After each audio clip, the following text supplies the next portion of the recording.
పిఠాపురంలో పవన్ కళ్యాణ్ ఆసక్తికర వ్యాఖ్యలు చేశారు. తెలంగాణ వాళ్లు గోదావరి జిల్లాలకు వచ్చి ఆతిథ్యం స్వీకరించాలని సూచించారు.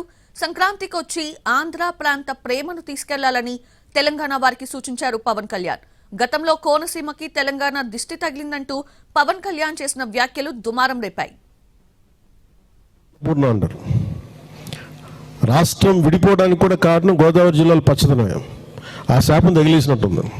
ఈరోజు గోదావరి జిల్లాలో మొత్తం కొబ్బరి చెట్లతోటి, తెలంగాణ నాయకులంతా అంటారు కొబ్బరి చెట్లతో చాలా ఆనందంగా ఉంటుంది, మీరు ఏమంటుందని పచ్చదనంతో చాలా బాగుంటుందండి. ఈరోజు కొబ్బరి చెట్లు ముండాలు కూడా లేవు, అంత దిష్టి తగిలింది కోనసీమకి.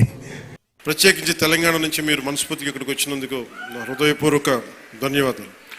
తెలంగాణకి ఆంధ్ర ప్రాంత ప్రేమను తీసుకెళ్ళండి. తెలంగాణ సోదరులకి సోదరీమణులకి మనస్ఫూర్తిగా గోదావరి జిల్లాలోకి వచ్చి మన ఆతిథ్యం స్వీకరించమని మనస్ఫూర్తిగా మీరు తెలియజేయండి. జిల్లాలో అన్నపూర్ణ అంటారు.